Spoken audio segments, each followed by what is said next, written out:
Hello, and welcome back to Bill and Kipp's Excellent Bible Adventure as we continue with the Gospel of John. And this week we are on chapter 18.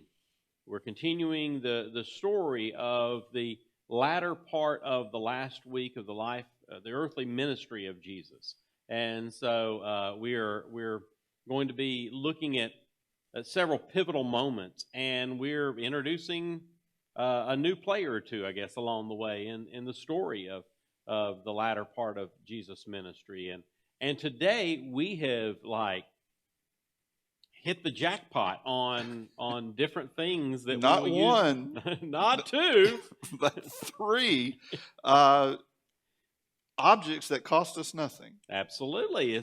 We're doing well with this. We are. Now, we're kind of, if you're studying during kind of the church year, we're kind of in the Lenten season where we started that with really Jesus' anointing at Lazarus' house, and then we start seeing him move toward Jerusalem in the upper room discourse. He's in Jerusalem, and now we see him leaving that upper room and going to one of his favorite places, which was the Garden of Gethsemane. And so just for everybody looking, and you'll see how these come about in a minute, you are seeing correctly. It is a chalice, which is a cup, which is made of olive wood. It's a sword. I mean, I don't want to touch it. I don't want to get cut. Well, yeah, it could do some damage. It looks there. dangerous here. And yes, that is charcoal. Charcoal, yes. And that's not like generic charcoal. I mean, we're talking Kingsford. It is Kingsford. Kingsford. Yeah. It's the quality stuff here, people. It's unused. It is unused. That's true. So all that'll be factoring in as we move along. So the disciples, it says that they leave the upper room where Jesus has been praying. He's prayed for himself, for them, for us. And they leave and they head across to the Mount of Olives through the Kidron Valley. And now this is up at the Mount of Olives, I believe. Yes, and this is actually these olive trees that are in this section of the Mount of Olives, which is a garden that is maintained by the Franciscan order from the Roman Catholic Church. These trees, there's been one or so along the way that has been struck by lightning and had to be removed. And in that process of dating the tree, counting the rings of the tree, etc., these trees are believed to be around 2,000 years old. Wow. And they will still bear fruit.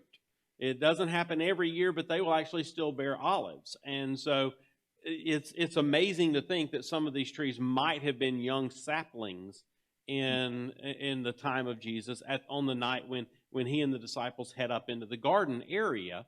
And they go they go to an area that is called the Garden of Gethsemane. A Gethsemane is an olive press. And so this is an olive press from the style that was used. This is an ancient olive press that wasn't in the Garden of Gethsemane now, but is in another location.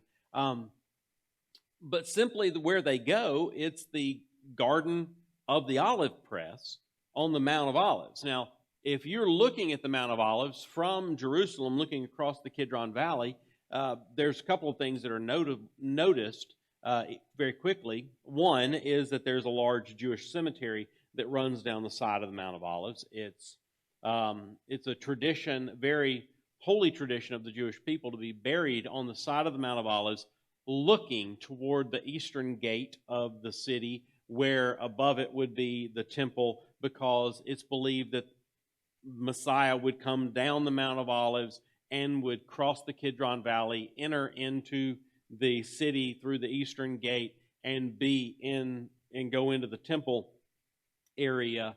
And so you want your relative buried there to be able to be a part of this.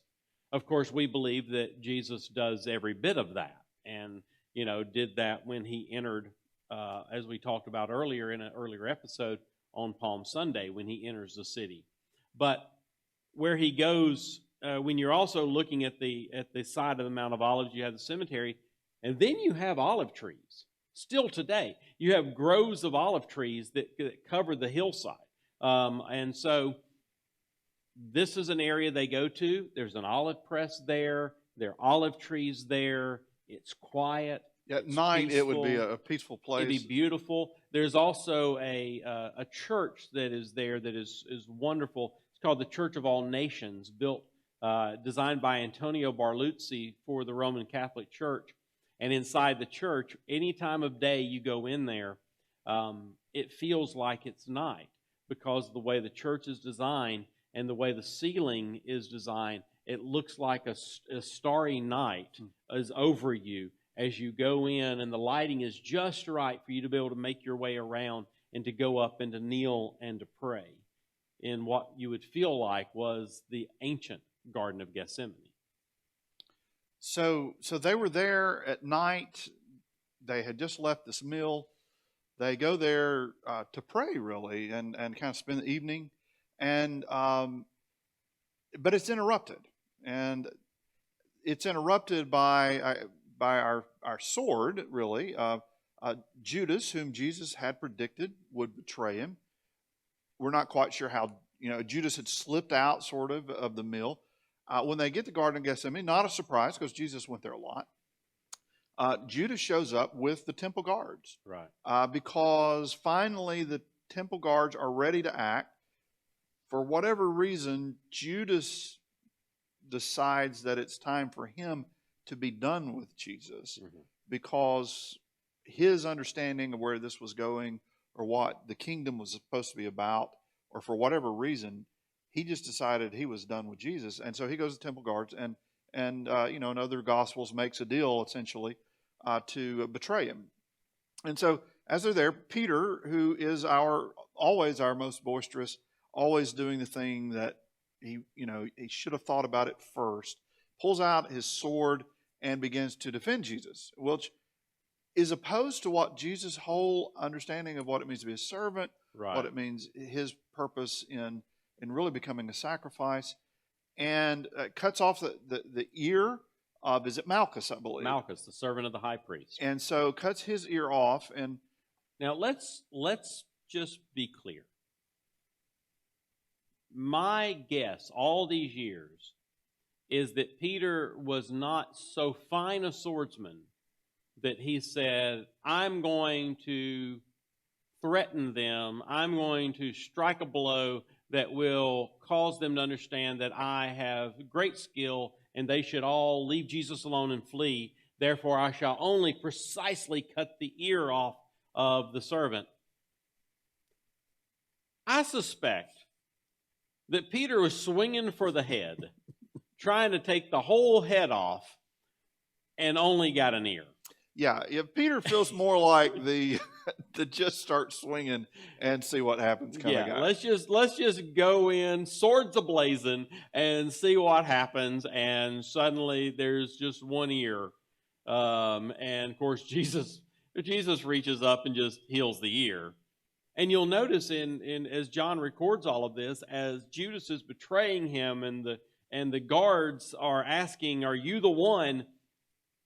It's almost like Jesus is trying to add insult to injury in this moment. He's baiting them even more. He is, because his response is, "I am." Ego me. He throws back out Yahweh here again, and just draws them in. And of course, that's when everything just collapses in the swinging of a sword and all of that. He just pushes the envelope another notch. Yeah.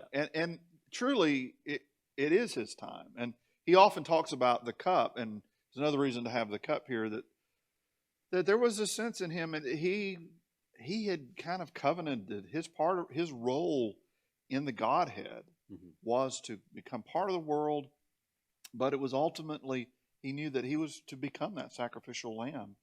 And the disciples didn't get that, and they were trying to prevent that. Right. All the while, Jesus knew that this is the path he had to go. This is the cup that he had to drink from. And so, and that the time of prayer in the garden, it's so hard to read, and because you get caught in the emotion that he had to be feeling. I mean, this is Jesus.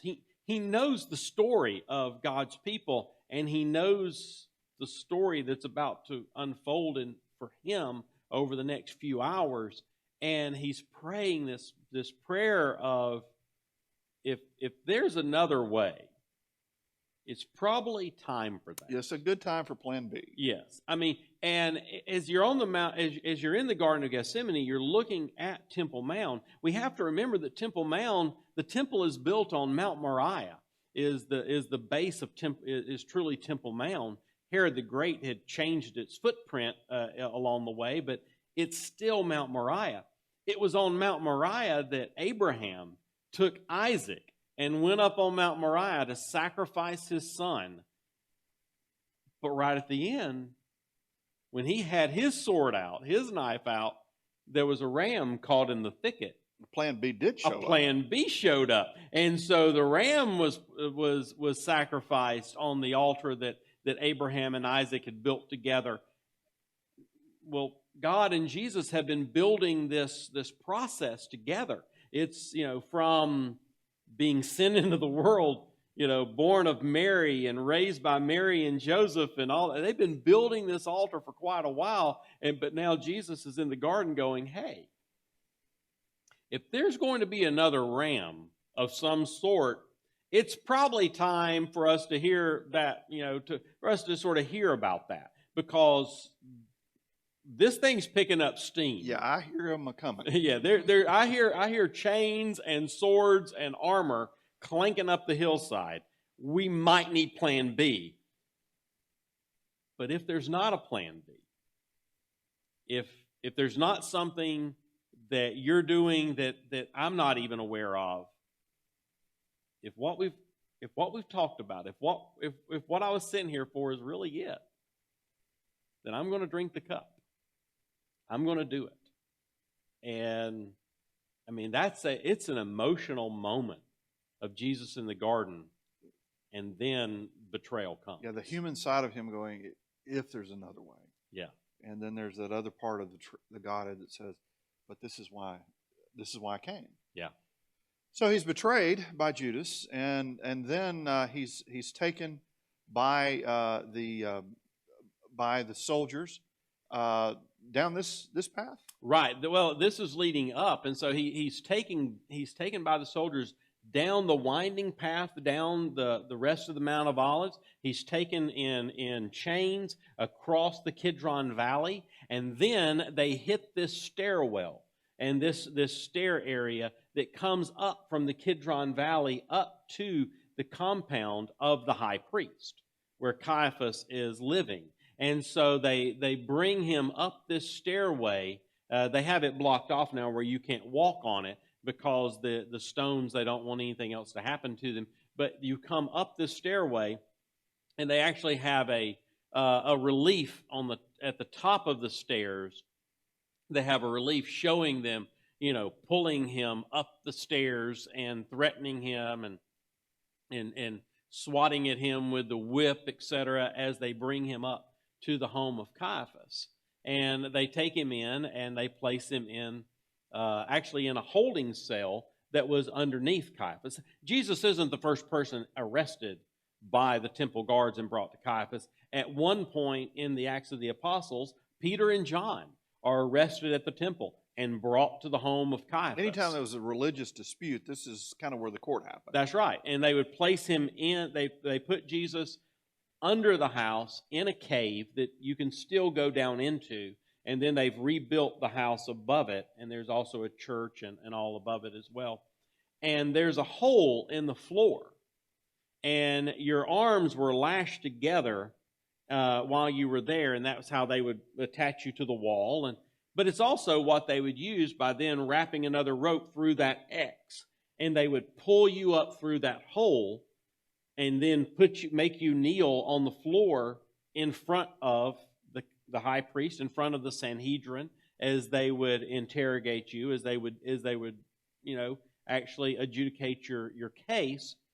And so when Jesus is brought up, it's the psalmist that says, "Out of the pit they drew me up," and so he will go through that.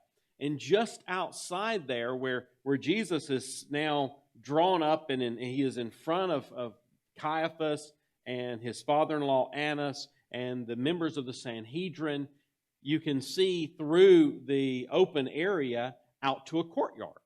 And the courtyard has been rebuilt on the ancient footings of the courtyard. And it's in that courtyard that Peter follows.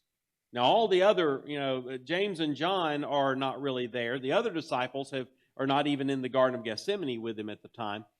But Peter follows along and actually gets into the courtyard. And we give Peter a hard time. Oh, we do. But the reality is the other ones weren't even present. No. So Peter at least makes it to the courtyard. Right. I mean, he's been pretty bold before when they were at the table in the upper room and Jesus said, all of you will deny me before tomorrow. And, well, Peter said, yeah, I like how he sort of throws everyone under the bus. He said, hey, the rest of these guys probably will. But I'll never deny you. And, of course, Jesus tells Peter, Peter, you're not only going to deny me once, you're going to deny me 3 times before the rooster crows announcing a new day. And, of course, Peter doesn't really know what to do with that. But he goes into the courtyard. And now we're there. And we have the charcoal. And it's obviously a cold night. Yeah. And somebody's built a fire out of charcoal. And the light from that, they kind of notice him, questions about, are you one of these people? And he's there by that fire. And it's made out of charcoal. And the reason we include it is that this word charcoal only appears twice in the New Testament. Mm-hmm. And they're both in John. And once it's here, as Peter is denying Jesus. But guess where it shows up the second time? As Jesus reinstates Peter at the last chapter, he's cooking a fire over charcoal with fish on it. Mm-hmm. And I have to wonder if, certain smells just bring back certain memories. Yeah. If as Peter is standing there talking to Jesus, looking at that charcoal, smelling that charcoal, if that wouldn't have taken him back to that night. Yeah. So he's there. Caiaphas, they decide, that they, there's not much really they can do about it under Jewish law. They're kind of at their limit. They can't put someone to death. So they kind of up it at that point, right, and move things on. And this is, I wanted to show this picture, which is it's a statue in that garden, in that a courtyard area that says "Non novi illum," which is you can see Peter almost washing his hands of this, as we'll see a new character doing in a little while. But he's almost washing his hands of this as he's saying, "I don't know the man." As 3 different times, 3 different people ask him, "Aren't you a Galilean? Aren't you with that guy in there?" And I don't know the man. The warmth of the charcoal fire, all of this, 3 different times. I don't know the man, and the rooster crows, and Peter runs away. And that's when, around that point, is when they do realize that under Jewish law they can't really deal with Jesus the way they want to deal with Jesus. And so they decide that on Sunday, when Jesus rode into town on a donkey, another person rode into town. That afternoon, a man named Pontius Pilate rode into town, the Roman governor, who came up from Caesarea by the sea, Caesarea Maritime, which was a really fully Roman city built by Herod the Great. And it's on the Mediterranean Sea, and it's where the Roman governor lived, and he could pretend he wasn't in Israel. But he and his soldiers had come to town basically to keep order during the Passover. He's taken up residence in the Herodian, in the Antonia fortress. He's taken up residence in the Antonia fortress built by Herod on the wall of the city. And because if you're going to have a riot, it's going to be pretty close in the city. Right, and so he is right there. He has his soldiers. You have 600 soldiers always garrisoned in the Antonia fortress. You have the centurions from all around Israel that have come back to town, bringing their troops with them to encircle the city for Passover. And so they take Jesus to Pilate. And because they figure Pilate can deal with him. Pilate will want to keep peace. Right. And that's their argument, is this man is going to cause trouble during Passover. And he wants to keep relationships with those religious leaders good. Absolutely. And so they bring this logical argument of how dangerous a man this is to the peace of Rome, the Pax Romana, as they say, which is the highest order of what a Roman person in Pilate's role wanted. You did not want a riot that you had to call in extra folks. No. They wanted you to keep it under control in your area.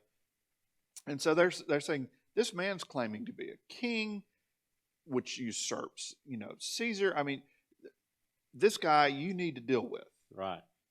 Pilate has these conversations with Jesus, and they go nowhere. Yeah. He doesn't even understand what he's talking about. And it's another one of those Amelia Bedelia moments, those Pilate's asking very practical questions. Jesus is speaking in this very ethereal sort of spiritual tones of, if you only knew my Father and my kingdom and all this stuff. And Pilate's going, you don't even have a piece of land. Yeah, Pilate's saying, I'm not Jewish. I don't understand this. It is a great conversation. Well, it's two great conversations happening together. Yeah. So Totally. it is two totally different conversations happening at the same time. And eventually Pilate decides, I don't really see that I need to do anything with this man. He seems perfectly fine. And so he comes up with an idea. And he goes and he tells the people, look, you have a tradition that at the Feast of Passover, when we're all about good feelings and good memories, that we'll release to you. It's kind of like the Thanksgiving turkey. Yes, the pardoning of the Thanksgiving turkey. Right. That we'll release to you a prisoner. Now we have Barabbas. He's a bit of a rebel. He's a troublemaker. He's killed people. He's got issues. We all know that he's not grand. And then we've got Jesus. And which one of these would you like? Would you like the horrible, vile, disgusting Barabbas or Jesus? And the religious leaders start screaming, release to us Barabbas. Pilate, his grand plan of how to bring this to a close collapses on him because he now has to release Barabbas, who's probably going to cause problems for him. Oh, he's going to problem. Yeah, he's not done with Barabbas. No, he's going to stir up stuff again. And he's stuck having to figure out now what to do with Jesus. Wow. I don't know. I think sometimes Pilate puts this out there, this idea of having to choose between sort of the easier, the wilder, whatever, and choosing Jesus. And I think sometimes for us, we got to choose the same thing. We have to decide which one of these are we going to pick. Are we going to pick Jesus, or are we going to pick something else, some other way? And we sometimes also try to find that Barabbas option where, we kind of believe in Jesus, but we kind of, but there comes that moment where you have to decide. Yeah. And Jesus has said all the way through John, people are going to buy this, and some people are not going to buy this. But at the end of the day, we have to make a choice. Are we believing that Jesus truly is the Son of the Father? As they say, ultimately, they said, we're bringing him on charges that he is the Son of God.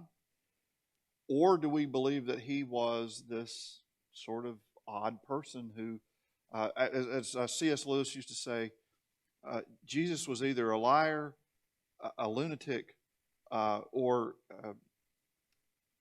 a liar or a lunatic or a madman. And you have to choose which one is he, or Lord, liar, lunatic, or Lord. That's it. And so you've got to choose one of those three. And Here, Pilate is at that point. Is Jesus the liar? Is he the lunatic? Uh, or is it possible that he truly is what he claims to be? And we can look at the religious leaders and the crowd, because the crowd just sort of gets caught up in mob mentality, and they start shouting. Maybe they were somewhat followers of Jesus or like Jesus, but everybody else is screaming Barabbas, so we'll scream Barabbas too. Yeah, And yeah. A mob mentality is going, and then Pilate's he truly does have a mob on his hand. And we can say we don't understand that's crazy, and we can discount them. We can write off the religious leaders. We can write off the mob. But how many times do we do the same thing? We don't pick Jesus over the other option, or we get caught up in the mob mentality of social media or our friends or our family even, and suddenly we're picking the wrong thing, we're saying the wrong thing, we're doing the wrong thing, and we're not picking and sticking with Jesus. The one who represents that quiet kingdom gets drowned out by all the noise of the mob representing the other kingdom. We often find ourselves in those places. Too often.